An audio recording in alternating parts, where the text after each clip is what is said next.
Well, welcome back to the show as we continue our discussion on the deadly mass shooting in California. Let's go straight to Max. And Max, Gadeir was making the point that when a Muslim carries out these acts and it's termed terrorism, it does lead to policy changes. And when that term is used, it's a loaded term, as we know. It also leads to major changes in public opinion, doesn't it?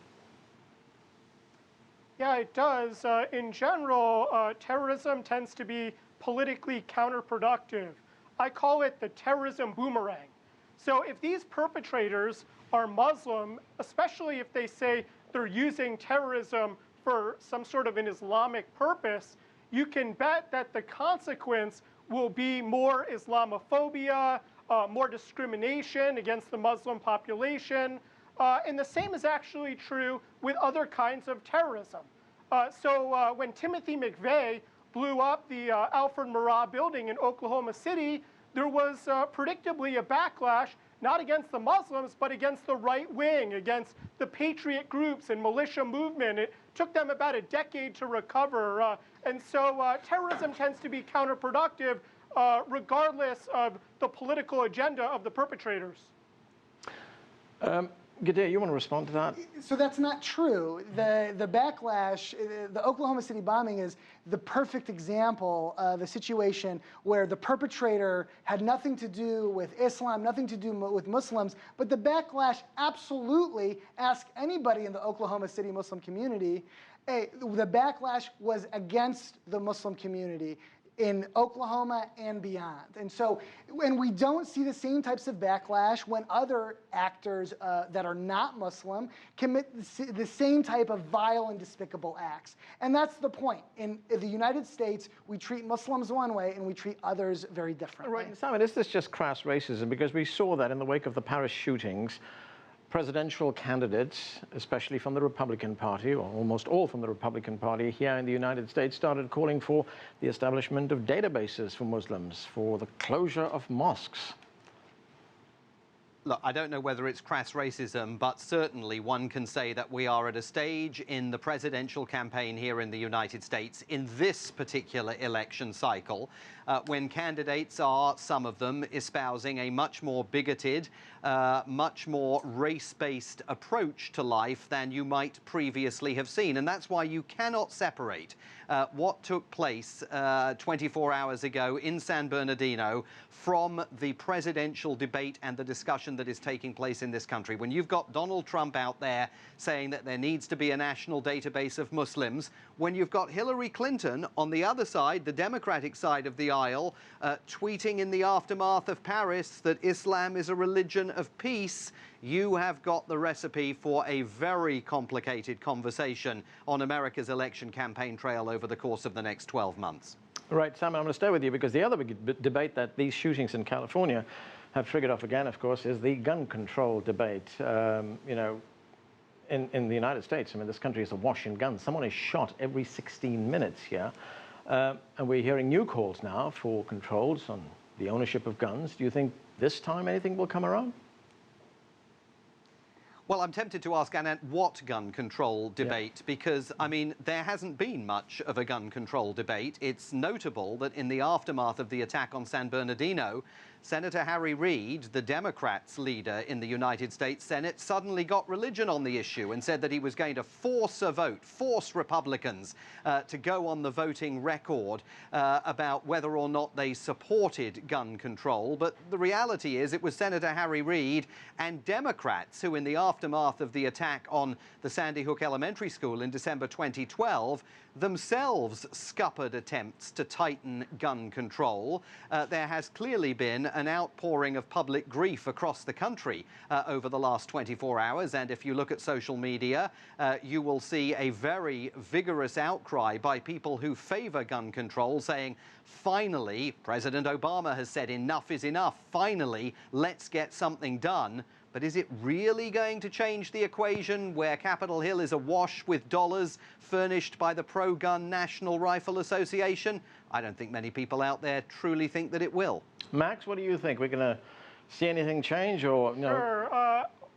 Sure. I think there's a concept called, which I call a mass shooting paradox, or shooting massacre paradox, if you will, where in the immediate aftermath of an attack, you might think it increases the logic for more gun control.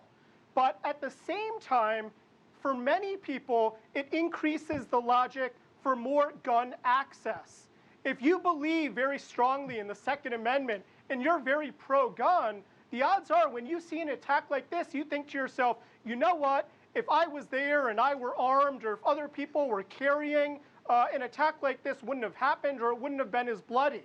And so there are cross-cutting effects in the immediate aftermath of the attack, which basically just leads to political stagnation on the question of gun control. Gadeir, in the aftermath of this attack, we're already seeing Muslims being painted with the same brush here. As one Muslim leader said, Muslims are already on trial even before we know all the details. And that same leader said, this is a crucial moment, as he put it, for Muslims to show that they are as disgusted as any other group with this violence that is taking place. So, but do you find that Muslims immediately have to go on the defensive? I mean, absolutely. I'm an American Muslim. I was born in Arizona. I grew up in Indiana. What responsibility do I bear as a believer and adherent to Islam for the actions of people that I've never met, that do not, obviously, because they're killing innocent people, do not share my beliefs? What responsibility do I have? Why do I have to condemn it when others get to benefit from the presumption that they don't believe that that gross, despicable killings of innocent people are a wrong thing? I should get that benefit too, that I also share the commonly held belief that we should not kill innocent people. Right. Simon, if you look at social media, you mentioned that earlier on, you'll see a lot of comments there made by people, most of them outside the United States, who say, why doesn't President Obama do something about this? Can't he stop this? I want you to take a listen to what the president said about this. Let's watch. As the investigation moves forward, it's going to be important for all of us, including our legislatures, to see what we can do to make sure that when individuals decide that they want to do somebody harm, we're making it a little harder for them to do it, because right now it's just too easy.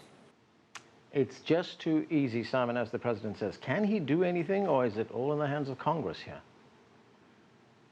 Well, it's largely in the hands of Congress, although clearly, if you are passionate about an issue and you're President of the United States, you can champion that issue, and you can at least force votes on Capitol Hill that result in members of Congress in the Senate and the House of Representatives establishing a voting record on an issue, even if you can't get an assault weapons ban through the House or the Senate, and realistically he can't. He can, along with Democratic leaders on Capitol Hill, force a vote so that next time the issue is debated, as public opinion moves, as there are changes in the national conversation, those members of Congress who have voted against an assault weapons ban, for example, may prove later to regret the decisions that they made. The fault here so far, I think, has been that they haven't even brought these things to a vote, despite the egregious nature of attacks like the Sandy Hook Elementary School attack. And I've got to tell you, I was on the air yesterday for hours on various news outlets internationally,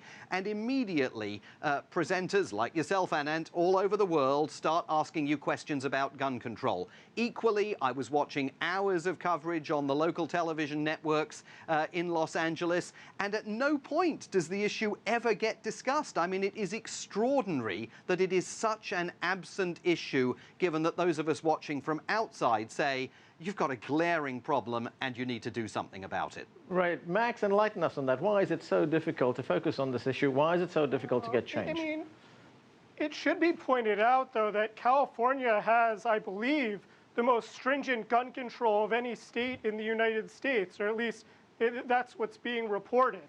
So I'm really not sure that gun control can really explain variation in levels of gun violence in the United States. Furthermore, the vast majority of attacks like this, mass shootings, are in cases where the guns were gotten legally. And finally, let's not forget that these perpetrators had a bomb-making factory in their home. They had a 6-month-old child, and the place had 12 bombs that they were making. So even if we were to pry the guns out of these people's hands, frankly, they could have just resorted to even bloodier, more destructive weapons. The problem clearly has to do with the perpetrators more than their weapons, because especially in a democracy where, it's very easy to strike soft targets. People can do that with knives, they can do it with stones, with guns, with bombs. They will find a way. Gadeir? Yeah, I mean, I do think that there's something to be said that the mass shootings that we're seeing in the United States are not just a function of supply and demand, more guns, more mass killings. I do think it's really, in part, a cultural phenomenon where we're seeing folks follow the lead of other mass killers. And to some extent, that probably explains a little bit of what we're seeing, and unknotting that problem is going to be an ongoing challenge. All right, and Salman, one of the other things we've been hearing in the wake of these attacks, and you'll know a lot about this because you work with many foreign media companies, and there's comparisons to what happens in the United States as far as buying a gun, how you buy a gun, and how many guns people can have, etc., with what happens in other countries, especially countries in Europe. Absolutely. I mean, if you look at the situation in the UK, is gun violence unknown in the UK? No, it's not unknown. There have been various paroxysms of mass killings over the years, but nothing that comes close to the situation here in the United States. And that is because it is much harder to obtain and acquire a gun in Britain than it is here. The police said today the rifles and the handguns that couple had, they were all legally acquired, despite what Max describes as the most stringent gun control in America out in California. The FBI said today that on Black Friday, so many people in the United States were buying guns, they were conducting 2 background checks a second. That is very bad news if you really want to try and stamp this kind of thing out going forwards. Quickly, Max, I've got 10 seconds. Yeah, I mean, let's say, talk about data here. If you look at countries in terms of their per capita gun ownership, it doesn't really actually do a good job of predicting the amount of gun violence. Okay. Sure, that may be true with respect to the UK. It's not true with respect to Switzerland, and I could give you a whole other list where that argument falls apart empirically. Right, we're going to have to leave it there. Thanks to all of you for joining us.